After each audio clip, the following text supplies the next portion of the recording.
का सहारा, चाहे वो किसी खंभ का सहारा ले, चाहे किसी दीवार का सहारा ले, और सहारा लेकर के व्यास जी चाहे कितनी कथा कहते चले जाओ, उनका मतलब होता है केवल सोने से खर्राटे ले जाते हैं। और जैसे आँख खुलती है तो कथा जब विराम हो जाएगी, विश्राम हो जाएगी, तो पता है पड़ोसी से क्या कहे, व्यास जी को कथा करने आते हैं। बोले क्यों? बोले मैंने सुना था कि धुंधकारी को बांधा, तो इतने में तो विमान आ गया उनका, यही नहीं पता कि बीच की कथा कहाँ चली। इसका मतलब सो खुद गया है और जो लांछन व्यास जी को लगा रहा है। ऐसे भक्त कौन से होंगे? सोता भक्त। सोता भक्त और सरोता भक्त यदि बन जाओगे तो कभी उद्धार नहीं होगा। उद्धार यदि होगा तो कब होगा? और कुछ लोग क्या है कि जब व्यास गद्दी पर व्यास आसीनस्थ हो जाते हैं, जब थोड़ी सी कथा निकलने लग जाती है, तब सोचते हैं अब चलना चाहिए। परंतु जो सच्चा भक्त होता है वो कौन सा होता है? वक्ता के आने से पहले श्रोता का स्थान ले लेना। अच्छा, आप स्कूल तो बहुत लोग गए होंगे, पहले स्टूडेंट कक्ष में पहुंचता है या शिक्षक? विद्यार्थी पहुंचते हैं। जब विद्यार्थी पूरे हो जाते हैं कमरे के अंदर में, तब पीरियड लेने के लिए शिक्षक आता है, तो कितना अच्छा लगता है। और शिक्षक पहले बैठ जाए और विद्यार्थी बाद में आते रहे, तो क्या इसमें तेवर है? नहीं है। आपके जीवन में है, पर आप जान रहे हो, मान रहे हो अंतर। इसलिए श्रोता सच्चा वही होता है जो वक्ता से आकर के पहले ही स्थान ग्रहण करे, और जब वक्ता आए उसका आदर सम्मान करे। जब टीचर आता है क्लास में तो स्टूडेंट क्या करता है? खड़ा हो जाता है। किसके लिए? शिक्षक के सम्मान के लिए। वही भाव श्रोता और वक्ता का होता है। सच्चा भक्त, सच्चा श्रोता वही होता है जो वक्ता से पहले अपना भागवत प्रांगण में स्थान ग्रहण करता है। अब जब ग्रामवासियों ने ऐसा नहीं किया, सारे श्रोता भक्त बने, सारे श्रोता भक्त बने, तो गोकर्ण जी महाराज बोले तुम्हारे लिए विमान कहां से आएगा, तुम्हारा उद्धार कैसे होगा? उद्धार तो उसका होता है एक पल, एक क्षण, एक शब्द भागवत जी का व्यर्थ न चलाता है। हमारा मन गद्दी से हट करके दूसरी जगह न लग जाए, ऐसा सच्चा श्रोता होता है। और जैसी कथा चल रही हो ऐसा ही भाव प्रकट कर। ये नहीं है कि भागवत में तो करुण रस चला हुआ है तो ना चले, या भागवत में तो श्रृंगार रस चल रहा है और तुम्हारा मुंह लटका हुआ। भागवत के अंदर में 10 रस विद्यमान है। जैसा रस आए उसी तरह का हमें आनंद लेना चाहिए, वो सच्चा श्रोता होता है।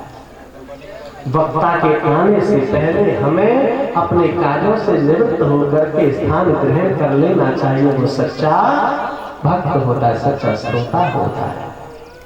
यहाँ पर सभी ग्रामवासियों ने पुनः आग्रह किया, हे गोकर्ण जी महाराज कृपा कीजिए, हमारे ऊपर भी हम सच्चे श्रोता बनेंगे। पुनः श्रावण मास में कथा का आयोजन हुआ, क्योंकि श्रावण मास, कार्तिक मास ये परम सौभाग्यशाली मास माने जाते हैं।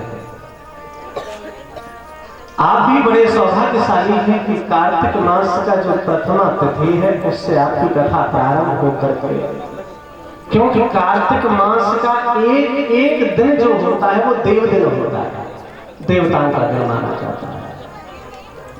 33 कोटि देवता जहां यह सब भाव हो रहा वहां विराजमान हो जाते हैं। जितने भी सागर हैं, जितने भी तीर्थ हैं, जनता नगाजे सबको ही यही पर विराजमान हो जाता है। कार्तिक मास नहीं, महामहोत्सव है। उस महा महोत्सव का आनंद आपको प्राप्त हो रहा है। आज श्रावण मास महोत्सव का आनंद ग्रामवासियों को जब दिया, एक नहीं अनेक विमान परमात्मा ने भेजे। जितने भी श्रोता हैं सबका उद्धार परमात्मा ने किया, अपना पार्षद बनाया, अपना निकटस्थी बनाया।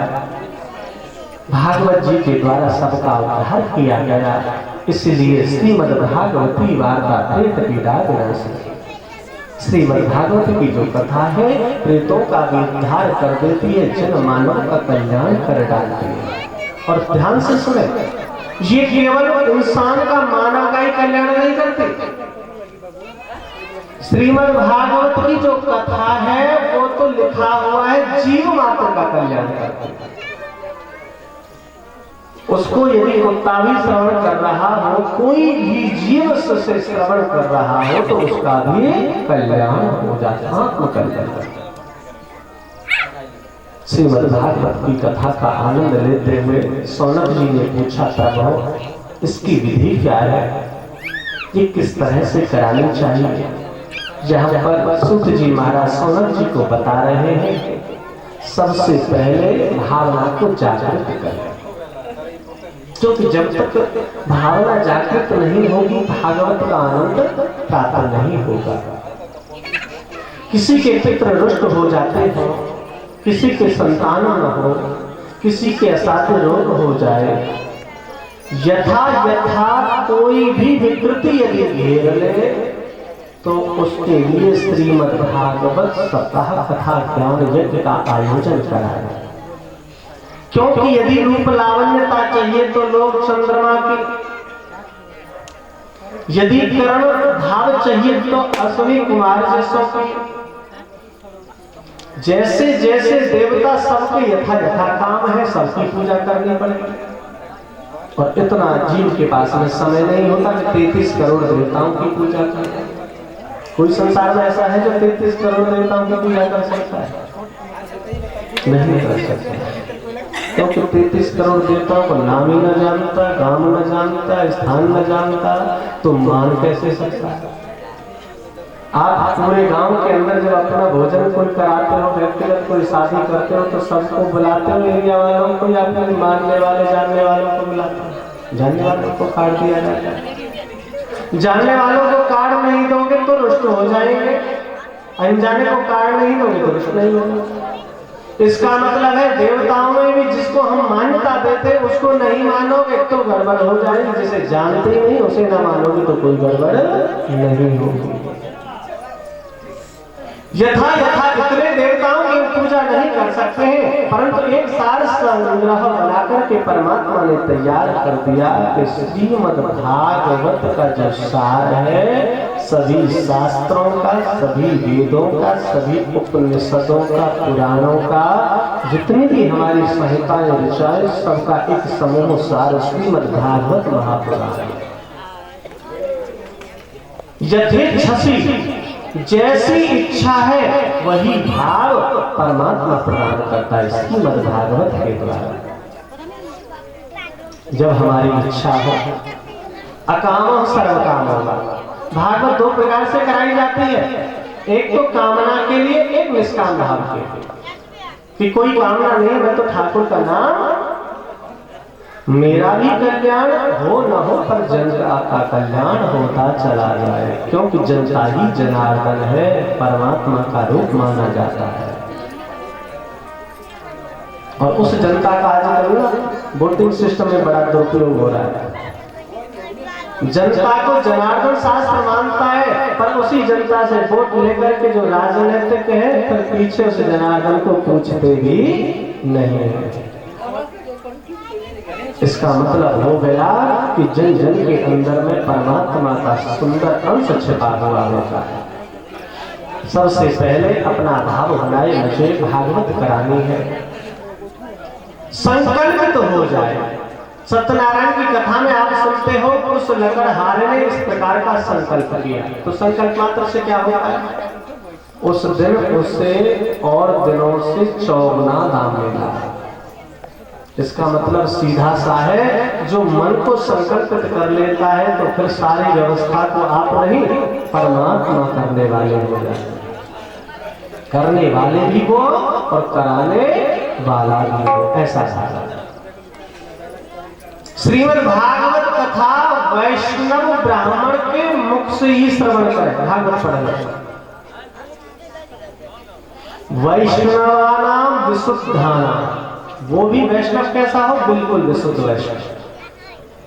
विशुद्ध वैष्णव के मुख से ही श्रीमद् भागवत की कथा सुननी चाहिए। परंतु आजकल क्या चला हुआ है कि फलानी ठाकुर को बुला लाओ और फलाने उस चौधरी को बुला लाओ, फलाने उस यादव को बुला लाओ, कथा करें। ऐसा है या नहीं है? इसका मतलब तुम भागवत में जब मान नहीं रहे तो भागवत कैसे करवा रहे? भागवत में जो लिखा है वेद व्यास भगवान ने, उसे पढ़िए, उसे जानिए। जब पहले जानोगे तब उस काम को करोगे तो वह काम सटीक हो जाएगा। अन्यथा अर्थो ही अन्यथा, जैसा वक्ता ऐसा ही श्रोता, जैसा गुरु और ऐसा ही चेला, दोनों नरक में ठेलम ठेला। सीधा सा। और ब्राह्मण मुख से कभी भी भागवत श्रवण न करे। जो ब्राह्मण न हो बिल्कुल न करे। और ये सच्चा प्रमाण है, जिसने भी अब्राह्मण होकर के ब्राह्मण बनना चाहा है या कथा पर अपना स्वीकार भाव दिया है या गद्दी का मालिक जो बनना चाहा है, उसका ही पतन हुआ है। प्रमाण बहुत दिखा दूंगा, सारे के सारे अधिकतर जेल के अंदर है, क्योंकि ब्रह्म पदवी को प्राप्त करना चाहते छल और कपट के द्वारा। जबकि यजन याजनम पाठन पठनम दानम प्रतिग्रहम केवल इनका उपयोग करने वाला है तो केवल ब्राह्मण है। और ये ब्राह्मण क्यों है उसका भी रीजन समझ लेना चाहिए, क्योंकि बिना समझे किसी काम को मत करो। शास्त्र में लिखा है देवाधीनम जगत सर्वम, ये संपूर्ण संसार देवताओं के अधीन है। जिसको आप किसी को ब्रह्म बाबा कहते हो, किसी को वट वृक्ष कहते हो, किसी को काली माँ का मंदिर कहते हो, किसी को शिव मंदिर कहते हो, तो ये संपूर्ण ग्राम से लेकर के संपूर्ण संसार किसके अधीन है? देवाधीन, देवताओं के अधीन है। तो फिर वो देवता किसके अधीन है? बोले मंत्राधीनस्य देवता। अब देवताओं को बुलाया कैसे जाता है? मंत्रों के द्वारा। आपने देखा ना, जब प्रातः काल में जब पूजन होता है तो मंत्र क्यों बोले जाते हैं? क्योंकि मंत्र संस्कृत के अंदर है और संस्कृत को ही देवता समझते हैं। अब अंग्रेज यदि कोई होगा तो अंग्रेजी ट्रांसलेटर साथ में होगा तभी तो समझ पाएगा, और तुम हिंदी में कथा करते रहो और वो अंग्रेज जो समझ ना पाए तो कथा गलत हो जाएगी। तो फिर वो ट्रांसलेटर कौन है? परमात्मा ने उस ट्रांसलेटर ब्राह्मण रूप में भेजा कि संस्कृत जानने वाले जो देवता है ब्राह्मण के द्वारा संस्कृत बोलने से, मंत्र उच्चारण करने से उनकी बात समझ में आ जाती है। तो मंत्राधीनस्य देवता। रावण ने कुछ और तीर थोड़ी चलाया सब देवताओं पर, केवल मंत्रों के प्रभाव से सभी देवताओं को बंदी बना दिया। मंत्र दृष्टा था, वेद ज्ञाता था, तो सारे देवता किसके अधीन है? मंत्राधीन, मंत्रों के अधीन। और ते मंत्र, फिर वो मंत्र किसके अधीन है? बोले ते मंत्रा ब्राह्मणाधीन, वो मंत्र ब्राह्मणों के अधीन है। तस्मात् ब्राह्मण देवता, इसलिए ब्राह्मण को देव स्वरूप पूजनीय माना जाता है। वैष्णव ब्राह्मण के मुख से ही कथा श्रवण करें। वैष्णव किसको कहते हैं? जिसका विशुद्ध आचरण हो, जिसका विशुद्ध आहार व्यवहार हो। अब नॉन वेज खाता हो और गद्दी पर बैठा हो, ऐसे ब्राह्मण से कथा नहीं सुननी चाहिए। क्लियर? वैष्णव का मतलब है विशुद्ध, जो शुद्ध शाकाहारी, जो नियम संयम से रहता है।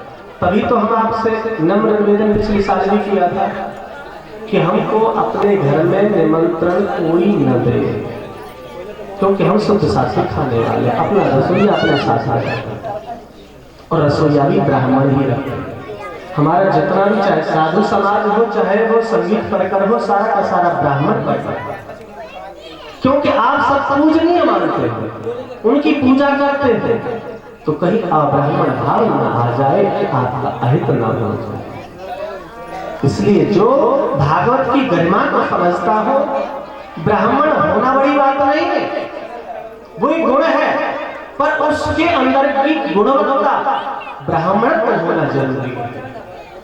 आप हिंदू हो ये तो समझ में आता है, पर हिंदू होकर के यदि आपकी गुणवत्ता हिंदू तो आपके अंदर ना हो तो सब हिंदू बेकार हो जाते हैं।